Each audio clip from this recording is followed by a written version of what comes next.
इस वक्त एक बड़ी खबर सामने आ रही है। वजारत उमूर दाखिला ने लोकसभा को दी है जानकारी। जैश से मुंसलिक दहशतगर्दों के मॉड्यूल ने पुलवामा में हमला किया था। मंसूबाबंदी और हमला अंजाम देने में जैश शामिल रही। जी किशन रेड्डी ने लोकसभा को तहरीरी शक्ल में ये जानकारी दी है। 5 मुलजिमों में से एक खुदकुश बमबार था।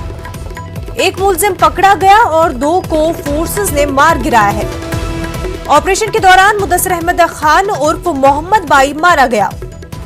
सीआरपीएफ सिक्योरिटी की खामियों की जांच करा रही है। इस वक्त की काफी अहम खबर नाजरीन, वजारत उमूर दाखिला ने लोकसभा को जानकारी दी है। जैश से मुंसलिक दहशतगर्दों के मॉड्यूल ने पुलवामा में हमला किया था। मंसूबाबंदी और हमला अंजाम देने में जैश शामिल रही। जी किशन रेड्डी ने लोकसभा को तहरीरी शक्ल में ये जानकारी दी है। 5 मुलजिमों में से एक खुदकुश बमबार था। एक मुलजिम पकड़ा गया है और 2 को फोर्सेस ने मार गिराया। ऑपरेशन के दौरान मुदस्सिर अहमद खान उर्फ मोहम्मद भाई मारा गया। हमारे नुमाइंदे शैलेंद्र इस वक्त हमारे साथ जुड़ चुके हैं। शैलेंद्र, आपसे इस पूरे मामले पर तफसीलात चाहेंगे।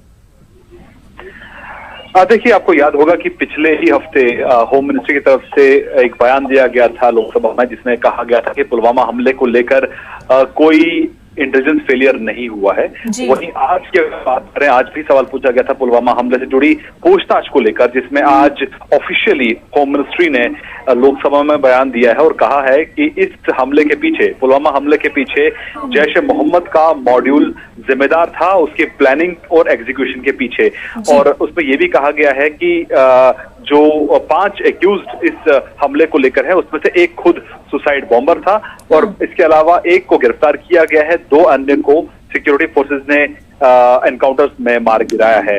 और वहीं इस पूरे मामले को लेकर जो है वो जांच अभी फिलहाल एनआईए कर रही है। साथ ही साथ आपको ये भी बता दें कि इस सवाल में ये भी पूछा गया था कि क्या सीआरपीएफ ने कोई इस पे जांच बिठाई है कि जो लैप्सेस हुए हैं जिस कारण ये हमला हो पाया और इस हमले को अंजाम देने में आतंकी कामयाब हो पाए, क्या इसको लेके कोई जांच भी बिठाई गई है? तो उसके जवाब में भी जी किशन रेड्डी, जो कि एमओएस होम मिनिस्ट्री है, उन्होंने अपने जवाब में कहा है कि इस पूरे मामले को लेकर सीआरपीएफ ने जो लैप्सेस हुए हैं उसको लेकर कोर्ट ऑफ इंक्वायरी भी बिठाई है, जिसकी फिलहाल अभी जांच चल रही है।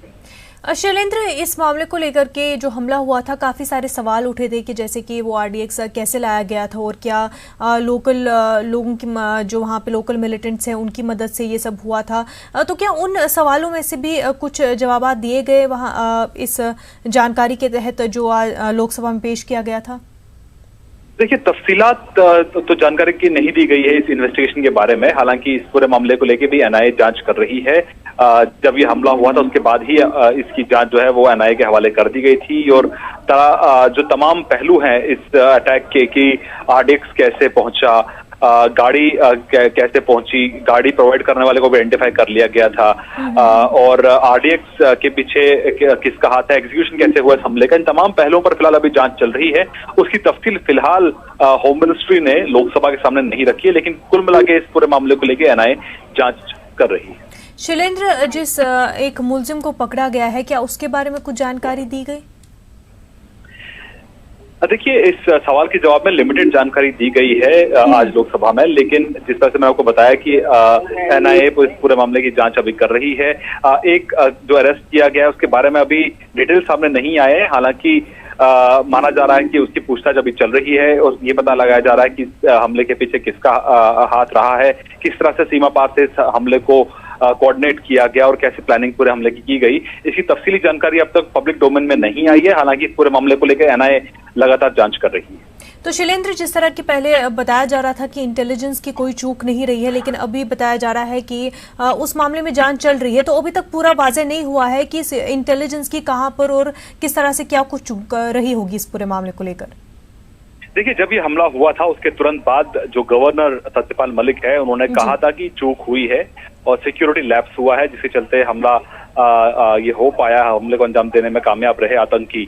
लेकिन उसके बाद जब होम मिनिस्ट्री से सवाल पूछा गया था तो उन्होंने कहा था कि तमाम जो सिक्योरिटी एजेंसीज हैं और जो इंटेलिजेंस एजेंसीज हैं उनके बीच में लगातार कोऑर्डिनेशन है और ऐसा कोई लैप्स नहीं हुआ, इस तरह का बयान होम मिनिस्ट्री की तरफ से आया था। लेकिन जिस तरह से एक व्हीकल लेडन आरडीएक्स वहां पे पहुंचती है और किस तरह हमले को अंजाम दिया गया, इन तमाम पहलुओं पर उस सवाल के जवाब में गृह मंत्रालय ने डिटेल्स नहीं दी है।